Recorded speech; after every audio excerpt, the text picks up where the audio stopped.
18 de diciembre de 2022. Un Boeing 777 de United Airlines se encuentra en una situación crítica tan solo unos segundos después de despegar del aeropuerto de Hawái. La alarma en la cabina se dispara y los pilotos se enfrentan a una desconcertante situación sin saber exactamente qué está ocurriendo. ¿Podrán controlar el enorme avión y evitar una tragedia en el océano? ¿O es ya demasiado tarde para los 271 pasajeros a bordo? Esta es una historia de confusión, distracción y, sobre todo, de lo que puede suceder cuando nuestras expectativas no coinciden con la realidad. Esta es la historia del vuelo 1722 de United Airlines. En la tarde del 18 de diciembre de 2022, 271 pasajeros y 10 tripulantes abordaron un Boeing 777 de United Airlines en el aeropuerto Kahului de Maui, en Hawái. Se dirigían a San Francisco. Un viaje de 5 horas a través de la vasta extensión del Océano Pacífico. Sin embargo, poco después del despegue, algo inesperado y alarmante ocurrió, poniendo a prueba la habilidad y la sangre fría de la tripulación. ¿Qué misterioso desafío enfrentaron en el aire? El vuelo 1722 no comenzó como cualquier otro vuelo rutinario. De hecho, cuando los pilotos llegaron al avión esa misma tarde, ya sabían que les esperaba una salida inusual. Incluso antes de llegar al aeropuerto, el capitán había recibido un informe detallado del control del tráfico aéreo sobre el clima severo que había estado azotando la isla. El clima era tan adverso que mientras el primer oficial realizaba su inspección externa del avión, recibió una alerta sobre otro vuelo que se dirigía a Honolulu esa mañana. Ese avión había declarado una emergencia después de experimentar turbulencias tan severas que los pilotos habían perdido temporalmente el control del avión. Cuando finalmente aterrizó, 20 pasajeros fueron llevados al hospital, 11 de ellos en estado grave. Desde el primer momento del vuelo, los pilotos sabían que las cosas estaban fuera de lo normal. Al llegar al avión, informaron a los pasajeros que debían permanecer sentados durante todo el ascenso por su propia seguridad. El avión era un Boeing 777-222. Fue adquirido por United Airlines en el año 2000 y hasta este momento, había volado poco más de 74.000 horas. Contaba con 2 motores Pratt & Whitney del modelo PW4077. En la cabina, sentado en el asiento izquierdo, se encontraba el capitán del vuelo 1722, cuya identidad es desconocida. Tenía en ese momento 55 años de edad. Era un capitán muy experimentado, ya que había acumulado nada más y nada menos que 19.600 horas de vuelo. 5.000 de las cuales fueron en el Boeing 777. Llevaba trabajando para United Airlines durante muchos años y no muchos pilotos tenían tal cantidad de horas de experiencia en vuelo. Antes de ascender al puesto de capitán en el Boeing 777, había pasado algunos años como capitán de Airbus en vuelos de corta distancia de United Airlines. Este cambio de modelo de aeronave, de Airbus a Boeing, resultaría ser una consideración importante en los eventos que estamos a punto de relatar. En el asiento derecho de la cabina se encontraba el primer oficial. El primer oficial era nuevo en United Airlines y en este modelo de avión, Boeing 777. Tenía acumuladas 5.300 horas de experiencia en vuelo, de las cuales solo 120 horas fueron en este modelo de avión. Antes de unirse a United, trabajó en Hawaiian Airways, donde ganó experiencia y habilidades. En esa época del año, el clima alrededor de las islas hawaianas suele ser bastante desafiante, pero ese día en particular fue especialmente duro. Las condiciones meteorológicas en la zona eran inusualmente severas, con fuertes vientos y tormentas que complicaban las operaciones aéreas incluso antes del despegue. Aproximadamente a las 2:30 de la tarde, el vuelo 1722 salió de la puerta de embarque en Maui. Los 271 pasajeros se acomodaron para el viaje de 5 horas con destino San Francisco. A pesar del clima adverso, tenían todas las razones para creer que estaban en buenas manos, ya que la compañía United Airlines y el modelo de avión, el Boeing 777, tenían excelentes registros de seguridad. Nada hacía sospechar a los pasajeros que momentos después del despegue, las cosas se torcerían en la cabina. Mientras el capitán rodaba bajo la lluvia torrencial hacia la pista 2 en el aeropuerto de Maui, discutía con el primer oficial sobre el clima al que se enfrentarían una vez que despegaran. El verdadero peligro ese día no era la lluvia, sino el viento, o más específicamente, la cizalladura del viento. La cizalladura del viento es un fenómeno meteorológico peligroso en el que el viento cambia rápidamente su intensidad o dirección en un espacio corto. Ocurre cuando capas de aire adyacentes tienen una diferencia significativa en sus velocidades respectivas, y es la causa principal de las turbulencias. Para los aviones puede ser letal ya que dependen de mantener una velocidad suficiente en el aire para que éste los mantenga. Si el viento repentinamente cambia y viene fuertemente de frente, la velocidad del avión puede disminuir tanto que puede perder sustentación y caer como un peso muerto. Si esto sucede cerca del suelo, como sería el caso justo después del despegue, es posible que no haya suficiente espacio para que los pilotos recuperen el control del avión. Mientras los pilotos se dirigían hacia la pista de despegue, el controlador les informó que había recibido múltiples informes de cizalladura del viento en niveles bajos, es decir, cerca del suelo. Este fenómeno ha cobrado muchas vidas a lo largo de los años. Los pilotos estaban en alerta máxima, preparados para un posible encuentro con la cizalladura del viento. El capitán informó al primer oficial sobre la maniobra de escape en caso de cizalladura, la cual implicaba aplicar la máxima potencia a los motores y levantar el morro del avión a 15 grados sobre el horizonte. Aunque no estaban totalmente seguros de si tendrían que realizar esta maniobra, se prepararon para ello en caso de tener que enfrentar la cizalladura del viento.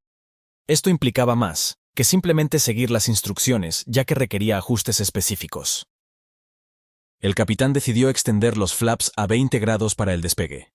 Normalmente, los pilotos del Boeing 777 usan los flaps a 15 grados para el despegue, pero en este caso, la configuración adicional de los flaps proporcionaría al avión un margen adicional de seguridad, permitiéndoles volar más lentamente si el viento cambiaba repentinamente. Además, decidieron utilizar la potencia máxima para el despegue en lugar de la configuración de potencia reducida que normalmente se emplea para minimizar el desgaste de los motores. Necesitarían toda la potencia disponible para realizar este despegue. Este ajuste en los flaps y la decisión de usar la potencia máxima de los motores jugarían un papel crucial en los eventos que estamos a punto de experimentar. Alrededor de las 3:15 de la tarde, el capitán alineó el Boeing 777 en la pista 2. Situó los limpiaparabrisas en posición alta y encendió el radar meteorológico, que escaneaba un área en forma de cono al frente y por encima del avión. Los dos pilotos estaban ahora listos para enfrentar la situación, con el Boeing 777 impulsado por los dos motores a reacción más potentes jamás construidos, que generaban casi el equivalente al empuje de 4 veces el Titanic.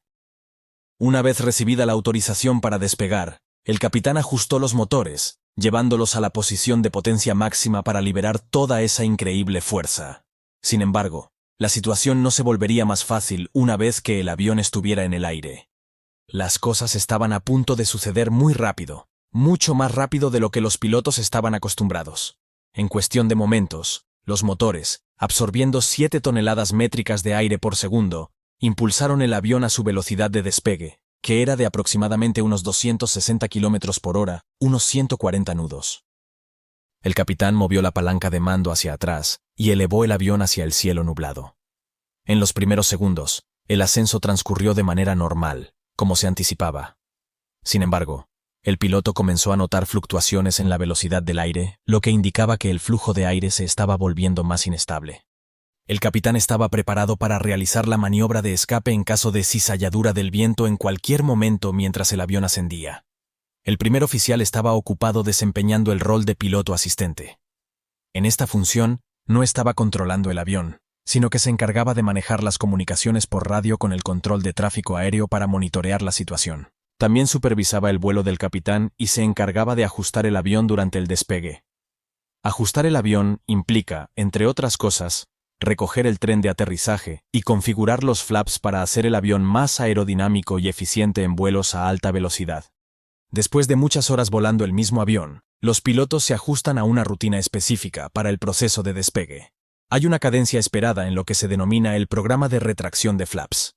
Sin embargo, en este vuelo, debido al uso de potencia máxima del motor y de los flaps a 20 grados, este ritmo se había alterado. Enfocados en la posible cizalladura del viento, los pilotos no estaban preparados para lo que ocurrió cuando el avión alcanzó unos 1000 pies de altitud. El capitán bajó ligeramente el morro del avión para permitir que acelerara, pero debido a que el avión iba demasiado rápido, como indicaban los marcadores en pantalla, la fuerza del aire podría dañar los flaps. Para evitar esto y permitir una mayor aceleración, el capitán le pidió al primer oficial que cambiase el ajuste de los flaps. Y aquí es donde comenzaron los problemas. Los pilotos normalmente utilizan los flaps a 15 grados para el despegue en el Boeing 777, y se acostumbra a retraerlos en fases, primero a flaps 5, luego a flaps 1, y finalmente completamente retraídos. Sin embargo, de acuerdo con los manuales del Boeing 777, cuando se despega con flaps a 20 grados, los pilotos deben retraerlos directamente desde la posición de flaps 20 a flaps 5, omitiendo el paso por flaps 15 por completo. En este vuelo, hubo un malentendido en cabina sobre las instrucciones que dio el capitán al primer oficial.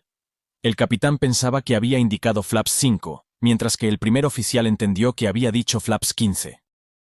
Cuando el avión aceleró, el primer oficial movió los flaps a 15 grados y luego se comunicó con el control de salida por radio. Esta falta de claridad sobre la configuración de los flaps fue relativamente menor en ese momento, ya que el capitán podría corregirla en breve indicándole al primer oficial que moviera los flaps a la siguiente posición. Sin embargo, el problema principal era que el capitán ahora tenía una imagen incorrecta sobre la configuración del avión. Sus expectativas no coincidían con la realidad, lo que generaba una confusión significativa, y fue en ese momento cuando se pondrían en peligro las vidas de las 281 personas a bordo. Cuando el primer oficial movió los flaps a la posición de 15 grados, las marcas de velocidad en la pantalla principal del capitán solo aumentaron unos pocos nudos.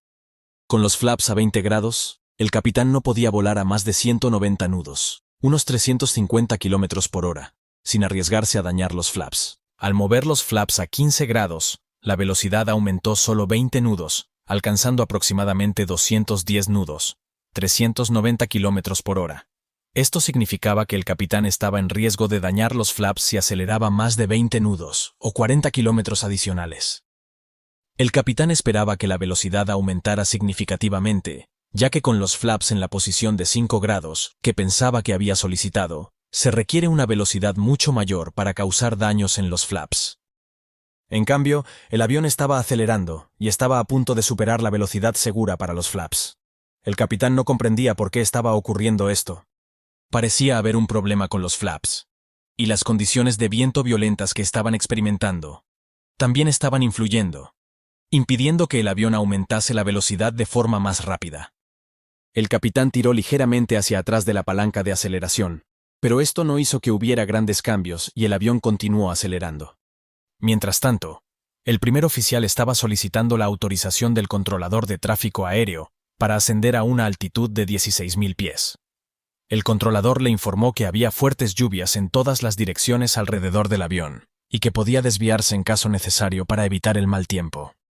Justo cuando el primer oficial se concentraba en el clima y las instrucciones del control del tráfico aéreo, la confusión del capitán aumentaba. El avión había comenzado a superar el límite de velocidad seguro para los flaps. En ese momento, el capitán revisó rápidamente el indicador de flaps en su pantalla central y notó que estaban en 15 grados, en lugar de estar en los 5 grados que recordaba haber solicitado. Inmediatamente le pidió al primer oficial que moviese los flaps a la posición de 5 grados, lo cual se hizo con urgencia, pero esto no resolvió el problema. El avión siguió acelerando rápidamente dentro de las nubes, sin posibilidad de ver el exterior. Solo había una forma de que los pilotos vieran la alarmante verdad. Su pantalla de vuelo principal mostraba que el avión estaba empezando a descender rápidamente. De hecho, el morro del avión acababa de comenzar a hundirse por debajo del horizonte, y el Boeing 777 había iniciado un rápido descenso. Aquí entra en juego un detalle importante que mencioné al principio. Recordaréis que el capitán del vuelo 1722 había pilotado aviones Airbus para United Airlines durante varios años antes de pasar al Boeing 777. Una diferencia significativa entre los aviones Boeing y Airbus radica en cómo responden a los comandos de los pilotos. En un avión Airbus, cuando un piloto desea ajustar la actitud de cabeceo, simplemente empuja el stick lateral hacia adelante hasta alcanzar el nuevo ángulo de cabeceo y luego la devuelve a la posición neutral. El avión mantendrá esa posición de cabeceo por sí solo.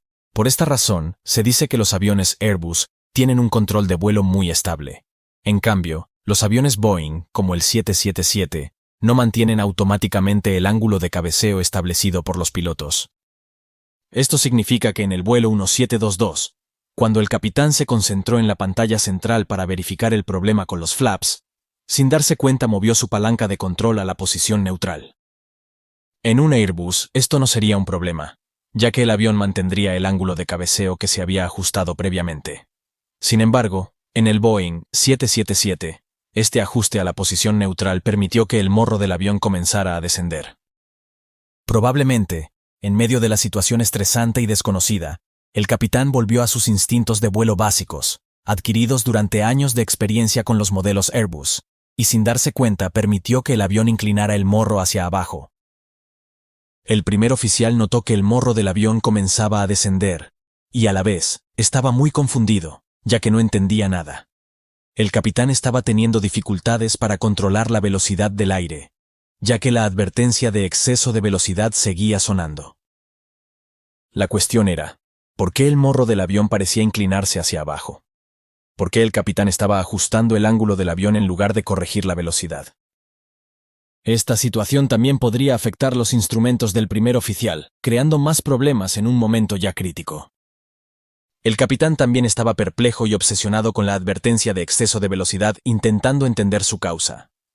El avión estaba ahora más de 20 nudos, 40 kilómetros, por encima de la velocidad segura, lo que ponía en grave riesgo los flaps.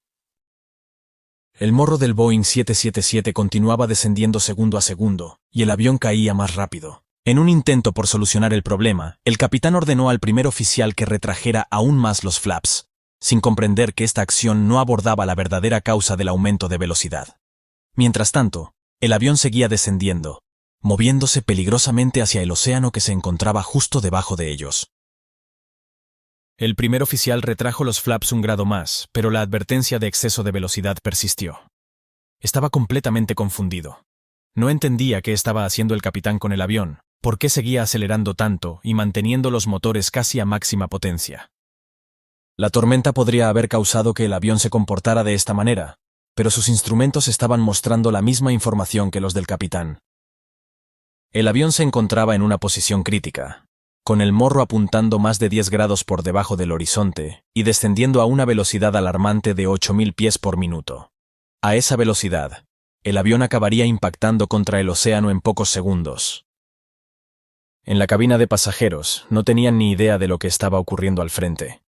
No sabían que sus vidas estaban en grave peligro, no por la turbulencia, sino por una seria confusión en la cabina de los pilotos. El enorme avión avanzaba a través de las nubes, precipitándose directamente hacia el océano. En ese crítico momento, mientras el primer oficial observaba al capitán, bajaron por debajo del techo de nubes a gran velocidad. Para horror de ambos pilotos, se encontraron frente a frente con el Océano Pacífico, aproximándose a él a una velocidad de más de 300 nudos o 550 kilómetros por hora. El primer oficial, desesperado, urgió al capitán para que realizara una maniobra de emergencia. El capitán, con apenas unos segundos para reaccionar, tiró hacia atrás de los controles, elevando de esta forma el morro del avión. Acto seguido, redujo la potencia a ralentí, para permitir que el avión girara en la vertical lo más rápido posible. Los pasajeros y la tripulación fueron lanzados violentamente por la inercia contra sus asientos, mientras el avión descendía hasta solo 750 pies sobre la superficie del océano. Con una envergadura de 210 pies, el Boeing 777, del vuelo 1722, estaba a menos de 4 veces su longitud, de estrellarse contra el Océano Pacífico. Las alarmas de Sink Rate y Pull Up, seguidas de la alerta Too Low Terrain, sonaron con fuerza en la cabina, advirtiendo a los pilotos que estaban a minutos de impactar con el mar. Sink rate, pull up. Too low terrain, sink rate, pull up. El capitán aumentó la potencia de los motores al máximo y levantó el morro del avión a 20 grados sobre el horizonte. Estaba realizando una maniobra de recuperación de altura, en lugar de la evasión de cizalladura que había planeado usar durante todo el día. Los pasajeros se aferraban a sus asientos poseídos por el pánico mientras el avión temblaba y los motores rugían con fuerza. En cuestión de segundos, el avión comenzó a ascender a una velocidad de más de 8.000 pies por minuto. La situación a bordo era caótica. Después de unos momentos de intensa tensión, el avión logró salir del peligro y se estabilizó en el aire. El capitán ajustó cuidadosamente los mandos de control para reducir la potencia de los motores y restableció el avión en su perfil de ascenso normal. Los dos pilotos estaban visiblemente afectados. Ellos eran los únicos a bordo que comprendían completamente lo que acababa de suceder. Los asistentes de vuelo sabían que algo inusual había ocurrido, pero no tenían idea de lo cerca que estuvieron del desastre.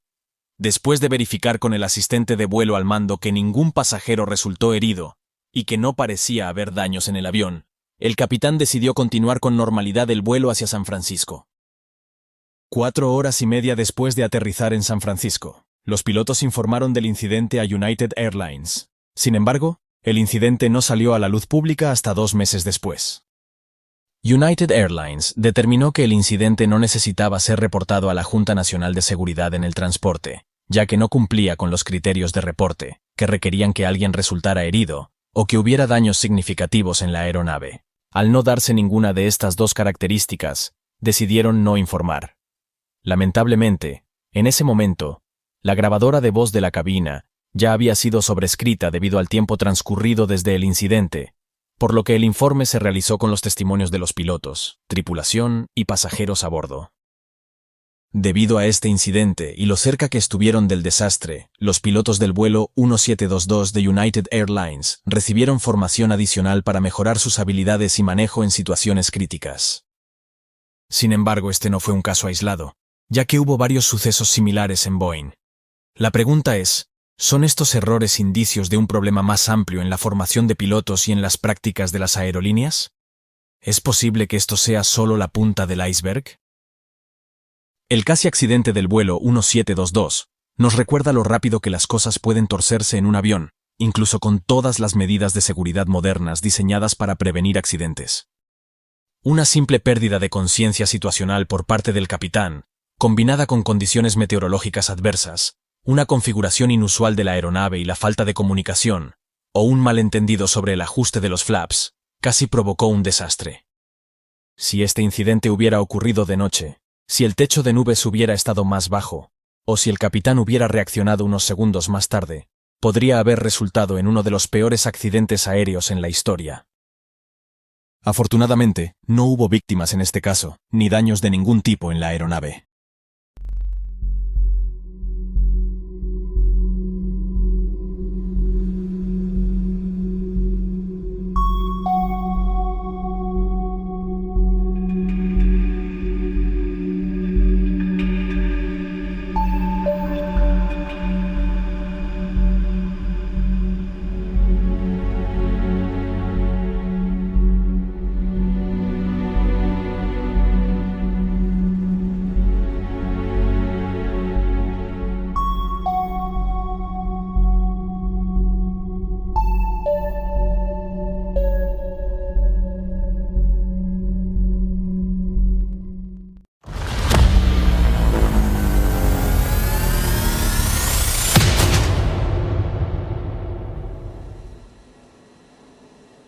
Un Boeing 777 de United Airlines sobrevolaba el Océano Pacífico a 36.000 pies de altura. De repente, una sacudida estremeció el avión, seguida de un estruendo ensordecedor. El pánico se apoderó de los pasajeros, mientras la aeronave vibraba violentamente. En ese momento crítico, el piloto automático y el acelerador automático se desconectaron, y las violentas turbulencias dificultaban la lectura de todos los instrumentos para los pilotos. El avión empezó a inclinarse bruscamente hacia la derecha, quedando temporalmente fuera de control. La situación era incierta. ¿Podrán los pilotos recuperar el control y llegar a salvo a su destino, o el vuelo estaba condenado a terminar en las profundidades del océano? Esta es la historia del vuelo 1175 de United Airlines.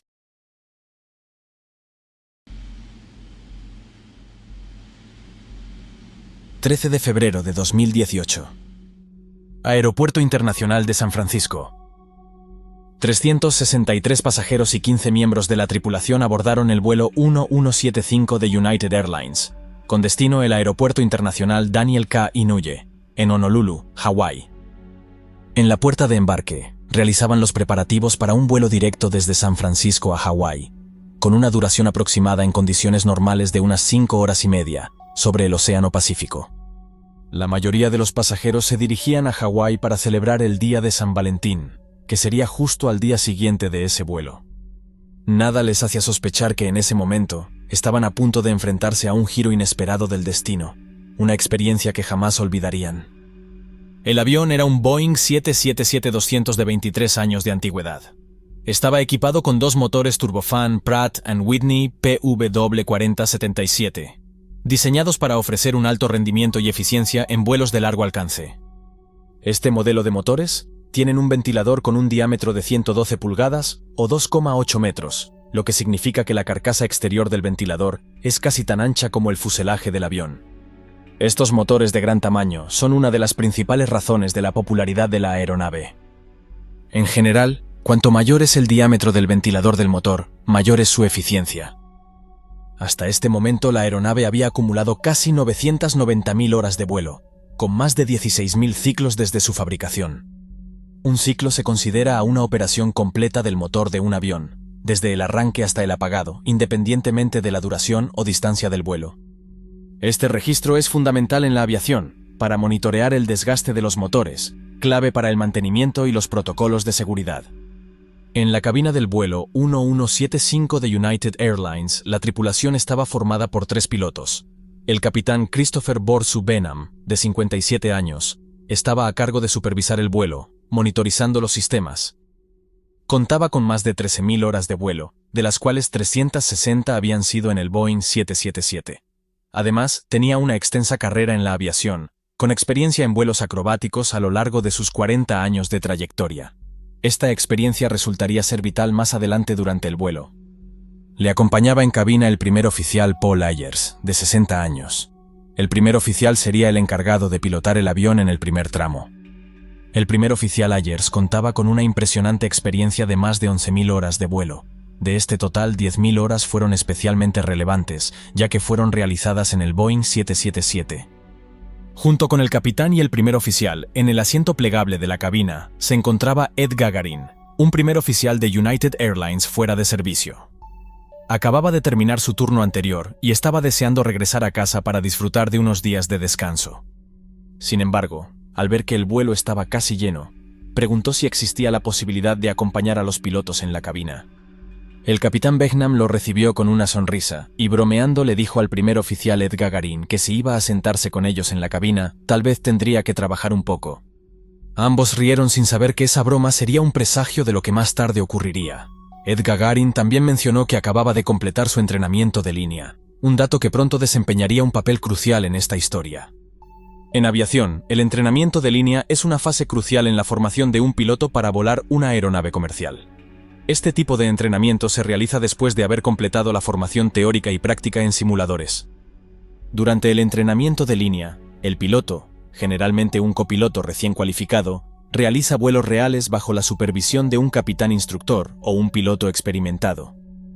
Una vez completada la verificación previa al vuelo y realizado el suministro de combustible, informaron a la tripulación de cabina sobre los detalles del vuelo. Después el avión inició el retroceso para dirigirse a la pista de despegue 28 izquierda. El controlador de la torre de control en tierra, situado cerca de la aeronave, se comunicó con la cabina para confirmar que todo estaba en orden. En ese momento, el robusto vehículo remolcador se enganchó suavemente al tren del morro del Boeing 777 y comenzó a moverse hacia atrás desde la puerta de embarque. Esta operación era familiar y se había realizado innumerables veces, pero la precisión y la coordinación entre el personal de tierra y los pilotos nunca dejaron de ser un verdadero ejemplo de habilidad técnica y coordinación. Todas las verificaciones se completaron sin problemas y sin anomalías. Tras un rodaje de casi 40 minutos, el primer oficial Ayers finalmente accionó las palancas de empuje para iniciar el despegue, mientras el Boeing 777 comenzó a acelerar por la pista. En la cabina, las azafatas realizaban la sesión informativa de seguridad, algo habitual para los viajeros frecuentes y una guía importante para los que volaban por primera vez, aunque no todos prestaban atención a estas indicaciones. Mientras el enorme Boeing 777 del vuelo 1175 de United Airlines se dirigía a la pista de despegue, el capitán Benham le preguntó al primer oficial Paul Ayers si quería asumir el mando de la aeronave. El primer oficial Ayers asumió el control para el primer tramo del vuelo hacia Honolulu, tras recibir la autorización del control de tráfico aéreo. Aumentó la potencia de los motores para despegar y el avión comenzó a acelerar por la pista. Cuando alcanzó la velocidad adecuada, el primer oficial tiró de la palanca de mandos y elevó el morro de la aeronave. Pocos segundos después, el avión estaba en el aire. El despegue y el ascenso inicial se realizaron sin contratiempos. Mientras el avión ascendía, el Aeropuerto Internacional de San Francisco quedaba atrás. Poco después, el primer oficial Ayers retrajo el tren de aterrizaje y continuaron ascendiendo hasta que alcanzaron la altitud de crucero. Una vez alcanzados los 38.000 pies de altitud, 11.582 metros, la aeronave recibió autorización para incorporarse a su ruta oceánica hacia Honolulu, una de las rutas sobre agua más largas e ininterrumpidas del mundo. Esta ruta tiene de particular que no tiene ningún aeropuerto alternativo cercano durante su trayectoria y que la mayor parte transcurre sobre el océano. El vuelo 1175 transcurría con total normalidad. Mientras tanto, la tripulación atendía las necesidades de los pasajeros, garantizando su comodidad. El avión volaba de manera estable sobre el Océano Pacífico, y una sensación de calma y monotonía se apoderó de los pasajeros, totalmente ajenos a los dramáticos eventos que pronto se desencadenarían.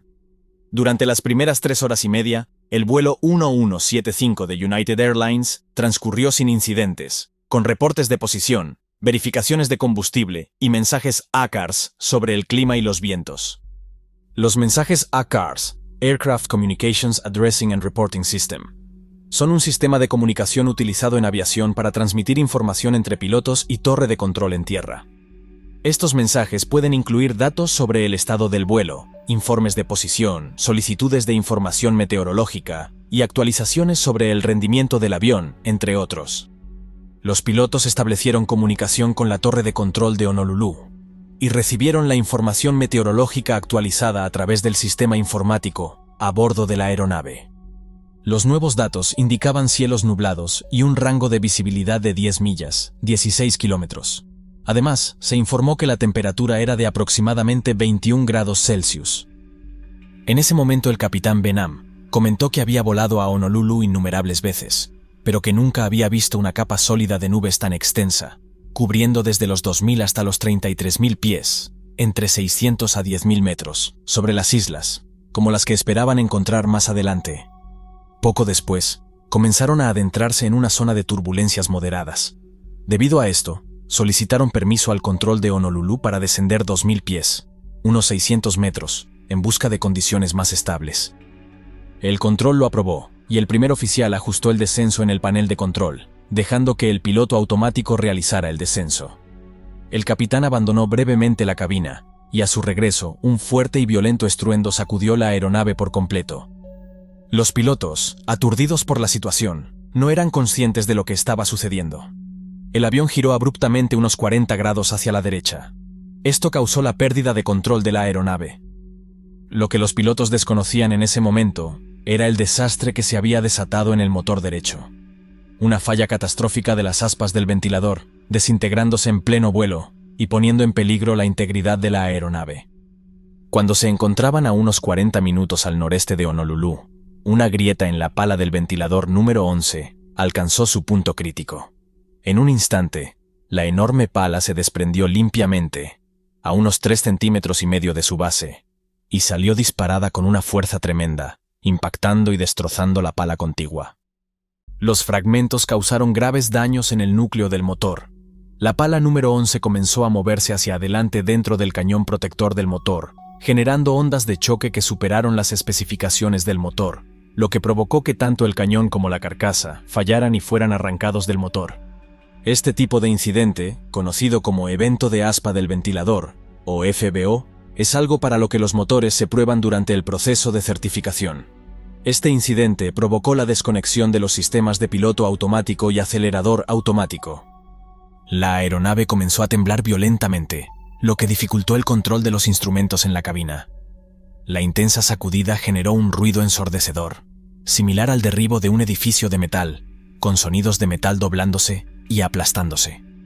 Este ruido extremo obligó a los pilotos a hablar en voz muy alta para poder comunicarse mientras volaban a 36.000 pies de altitud, 10.972 metros, sobre el Océano Pacífico, lejos de cualquier zona donde pudieran aterrizar. El avión parecía girar sobre su ala derecha y temblaba como si estuviera a punto de romperse. En ese momento el capitán Benham se dio cuenta de la gravedad de la situación y exclamó: «¡Tengo los controles!». Mientras tanto, tomó los mandos de control a la vez que se desconectaban el piloto automático y el acelerador automático. El capitán observó las pantallas del motor, esperando confirmar su sospecha de una falla catastrófica, pero se sorprendió al ver que ambos instrumentos mostraban valores completamente normales. Confundido gritó: «¿Qué está pasando?». El primer oficial, Paul Ayers, respondió: «No lo sé. Los instrumentos del motor son normales». Inmediatamente el capitán Benham notó que la velocidad comenzaba a disminuir rápidamente y que tenía muy poco tiempo para reaccionar. Algo estaba sucediendo en el lado derecho del avión, que inclinaba y giraba la aeronave en esa dirección. Instintivamente, movió la palanca de mandos hacia la izquierda y giró suavemente los alerones hacia la izquierda. Enfocado en mantener la altitud, empujó la palanca izquierda del acelerador al máximo para obtener la mayor potencia posible y reducir la desaceleración. A esa altitud, es crucial no mover los controles demasiado rápido, ya que esto puede provocar ondas de choque Mach. Además, el avión ya estaba inclinado más de 40 grados, lo que aumentaba las fuerzas G y la velocidad de pérdida. Las fuerzas G, o fuerzas gravitacionales, son una medida de la aceleración que experimenta un objeto en relación con la gravedad de la Tierra. Cuando un avión realiza maniobras, como giros o descensos rápidos, tanto los pilotos como los pasajeros pueden sentir estas fuerzas como una presión sobre sus cuerpos. Las fuerzas G pueden influir en la estabilidad del avión, especialmente en situaciones de pérdida de control o en maniobras extremas. Ed, el primer oficial en el asiento auxiliar, dijo: «Tal vez hemos tenido una colisión en vuelo. Eso explicaría la explosión, las vibraciones extremas y la repentina pérdida de control». Sin embargo, estaban a 36.000 pies, 11.970 metros y no habían visto nada en su TECAS. No debería haber nadie más a esa altitud. Por encima de los 18.000 pies en Estados Unidos, 5.500 metros, todo el espacio aéreo está controlado mediante transpondedores, por lo que si hubiera habido otro avión allí, deberían haberlo detectado. Dentro de la cabina, los pasajeros temían por sus vidas mientras el capitán declaraba una emergencia, sin que nadie pudiera entender con precisión qué le estaba ocurriendo al avión. En un intento de nivelar el avión, el capitán Benham pidió al primer oficial Paul que inclinase el morro hacia abajo y de esta forma poder corregir la pronunciada inclinación. Juntos maniobraron sujetando con fuerza los controles y aumentaron la potencia de los motores, un movimiento crucial para mantener la velocidad del avión durante esta fase crítica. El capitán Benham movió el timón hacia la izquierda y aplicó potencia al motor izquierdo para detener el balanceo del avión. Su amplia experiencia en vuelo, que incluía vuelos acrobáticos, resultó ser crucial en ese momento. De manera intuitiva, buscó un punto de equilibrio crítico para mantener el control del vuelo y evitar un descenso hacia el océano, mientras continuaba la incertidumbre sobre qué había causado los problemas en el avión. Con precisión, ajustó la inclinación del morro del avión para estabilizar el cabeceo y el balanceo. Rápidamente, consiguió realinear la trayectoria de vuelo, cuando solamente habían pasado unos 30 segundos después del incidente. En ese momento, ni el capitán Benham ni el primer oficial Ayers estaban seguros de las condiciones en las que se encontraba el avión, ya que los instrumentos del motor mostraban lecturas normales, dejando la incógnita sobre la causa de la inestabilidad. Sin embargo, pocos segundos después, el indicador del motor derecho y el sistema de alerta revelaron información crítica. No había presión en el motor derecho.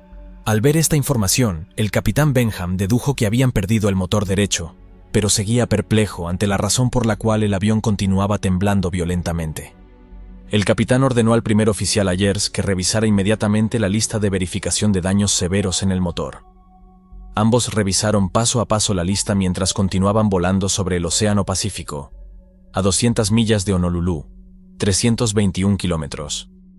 Al apagar el motor derecho, la vibración disminuyó, pero seguía siendo complicado controlar el avión, lo que dificultaba el manejo y el descenso. Para mantener la velocidad de descenso gradual, el capitán Benham aumentó al máximo la potencia del motor izquierdo. En ese mismo instante, los pilotos decidieron declarar una emergencia.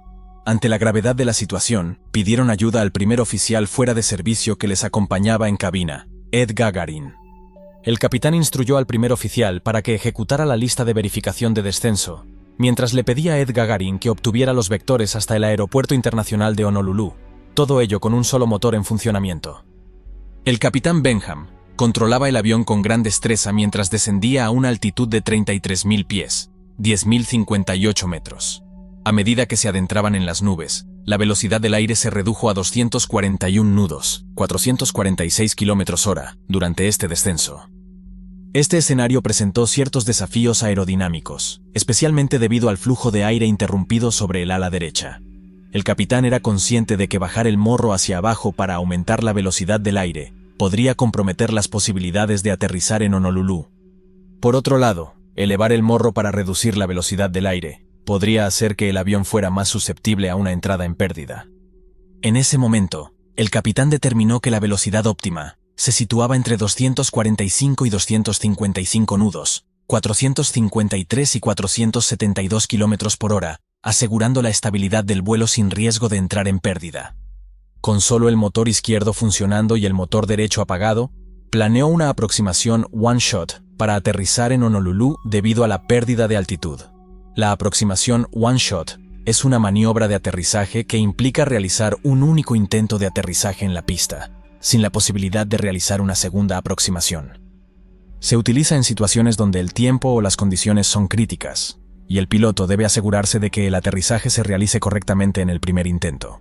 Este tipo de aproximación requiere una alta precisión en el control del avión y un cálculo meticuloso de la altitud y la velocidad para garantizar un aterrizaje seguro. El capitán mantuvo el control del avión en condiciones desafiantes, calculando continuamente la altitud, la velocidad del aire y la distancia. En un momento crítico, el capitán Benham solicitó al primer oficial que reactivara el piloto automático y el acelerador automático, pero lamentablemente, estos controles seguían sin estar operativos. Debido a esto, se vieron obligados a pilotar el avión de forma manual mientras se dirigían hacia Honolulu, lo que representó un gran desafío. El capitán informó a la tripulación de cabina sobre los problemas con el motor derecho y mencionó la posibilidad de amerizar en el océano debido a las dificultades para mantener el control del avión. Les pidió que prepararan a los pasajeros en cabina por si finalmente tenían que recurrir a este tipo de aterrizaje. En ese momento el capitán solicitó a Ed Gagarin que hiciese una fotografía del motor derecho, por si esto ayudaba a comprender mejor la situación. Aún no entendía por qué el avión seguía temblando y por qué era necesario acelerar a fondo para mantener un descenso controlado. Ed Gagarin logró grabar un breve vídeo del motor dañado y se lo mostró a los pilotos, revelando que la cubierta del motor había sido arrancada. Los pilotos quedaron perplejos al contemplar las imágenes. Con esta información, comprendieron que la dinámica del vuelo estaba comprometida.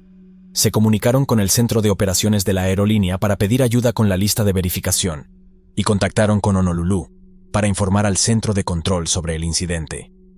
A medida que se aproximaban al aeropuerto de Honolulu, el capitán Benham colocó los flaps en posición 1. Ante la incertidumbre de la situación, la tensión era palpable en la cabina.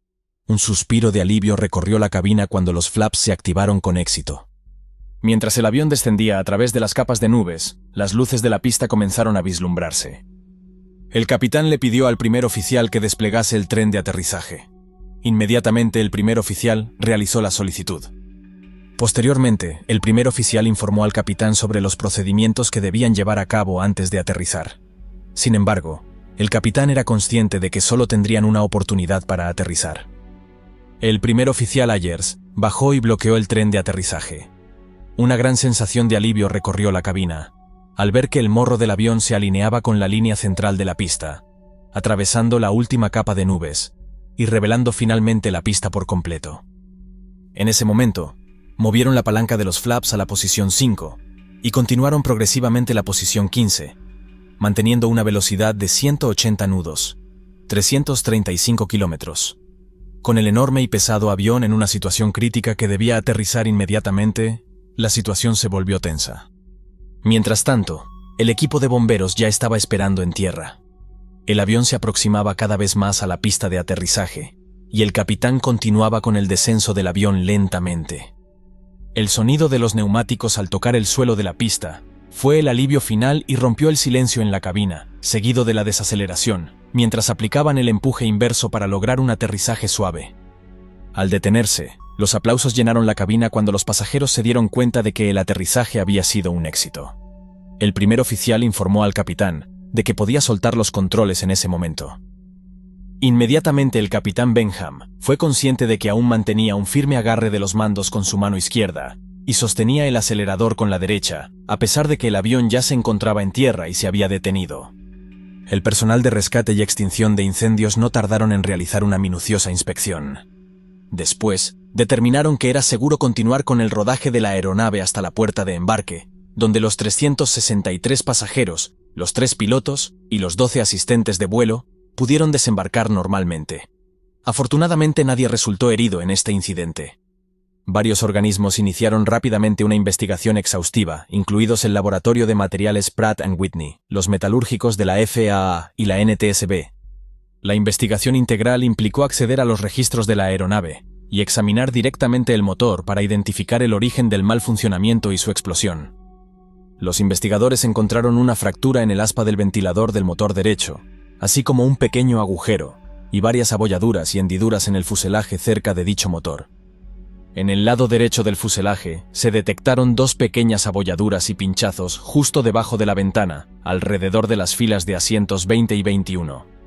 El examen de las aspas del ventilador reveló que el aspa número 11 se había fracturado de forma transversal a través del ala de aire, justo encima de los carenados entre la base de cada aspa.